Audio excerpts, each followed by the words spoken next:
dan berdagang serta mendapat untung. Sedang kamu tidak tahu apa yang akan terjadi besok. Apa arti hidupmu? Hidupmu itu sama seperti uap yang sebentar saja kelihatan lalu lenyap. Sebenarnya kamu harus berkata, jika Tuhan menghendakinya, kami akan hidup dan berbuat ini dan itu. Tetapi sekarang kamu menganggarkan diri dalam kecongkakanmu, dan semua kemegahan yang demikian adalah salah. Jadi jika seorang tahu bagaimana ia harus berbuat baik, tetapi ia tidak melakukannya, ia berdosa. Haleluya, silakan duduk. Tuhan memberkati kita sekalian.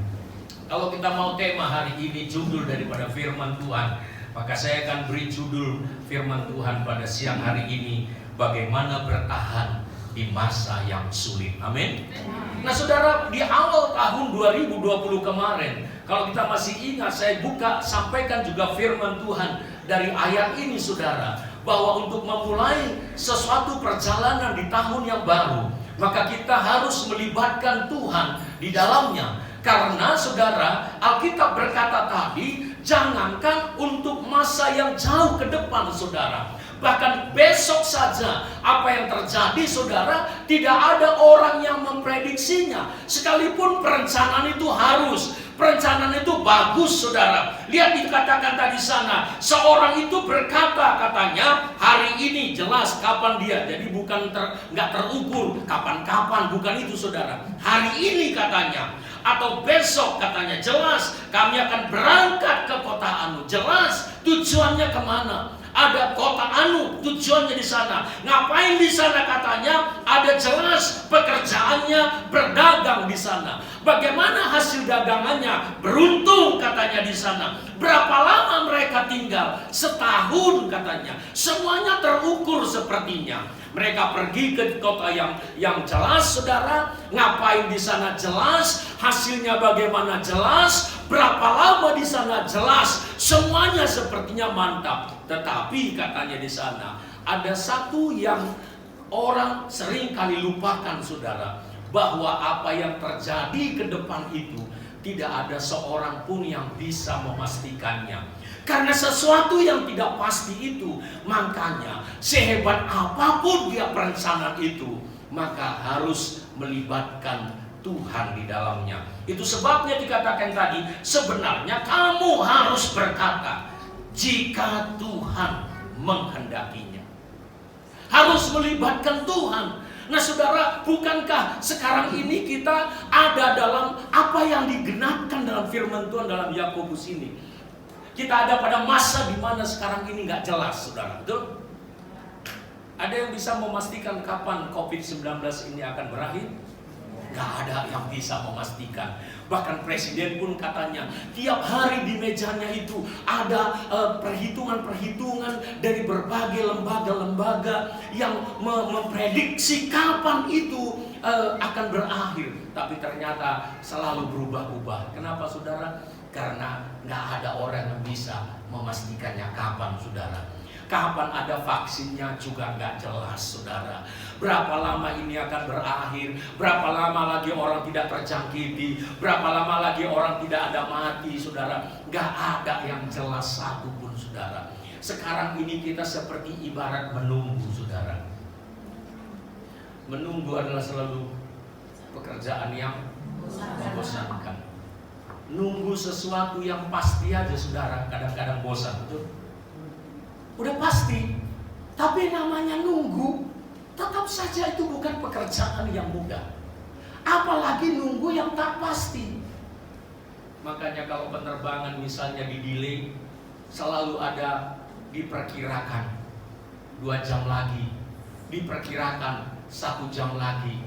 Kalau sampai nggak jelas katanya, siap-siaplah itu saudara, loket penjualannya itu akan pecah saudara. Kenapa saudara? Karena orang suruh nunggu yang tak jelas. Cuma di truk, belakang truk, bus, truk pengangkutan beras tagi Medan yang ada tulisan di situ, kutunggu walau tak pasti.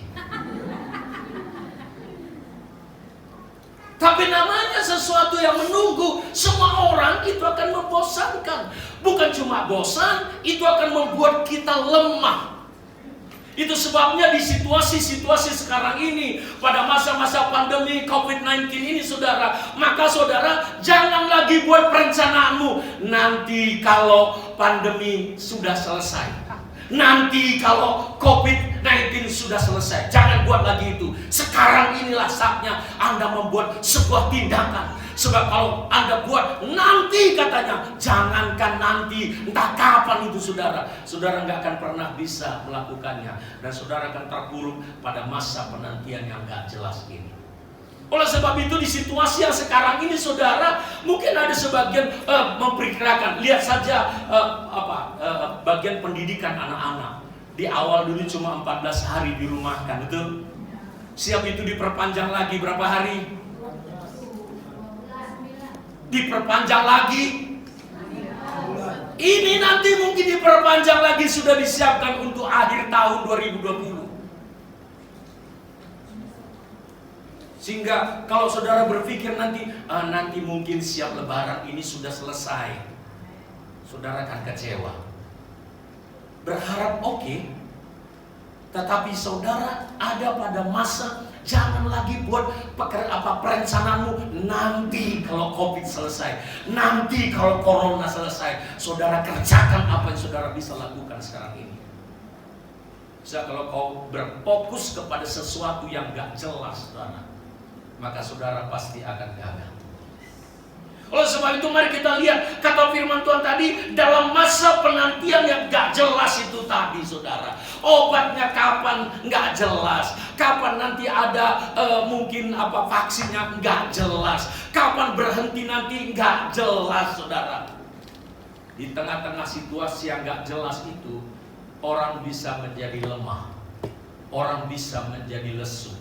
Oleh sebab itu di tengah-tengah situasi seperti itu, harus ada yang kita lakukan sekarang, bukan nanti kalau COVID selesai. Ada bagian-bagian yang gak usah kau pikirkan, gak usah juga kau pusing pikirkannya. Apa itu? Kapan berakhir itu gak usah kau pusingkan. Haleluya. Siapa yang menemukannya nanti, vaksinnya, obatnya, gak usah kau pusingkan itu. Haleluya. Bagaimana ekonomi ini supaya pulih, nggak usah kau pusingkan. Berdoa boleh, tapi nggak usah menjadi ajang diskusi, ajang perdebatan, nggak usah. Karena itu bukan bagian kita, itu biarkan bagian masing-masing yang mengerjakannya. Ada bagian pemerintah yang bekerja di sana, ada bagian tim medis yang bekerja di sana. Tapi ada bagian kita di mana memang itu harus kita yang mengerjakannya. Itu bukan pemerintah yang mengerjakannya, itu bukan bagian medis yang mengerjakannya, tapi itu bagian kita masing-masing, pribadi kita masing-masing, keluarga kita masing-masing yang harus mengerjakannya. Apa yang harus kita kerjakan bagian kita? Cuma satu yang hari ini saya mau sharingkan, yaitu mari bangun pondasi imanmu yang kokoh. Amin.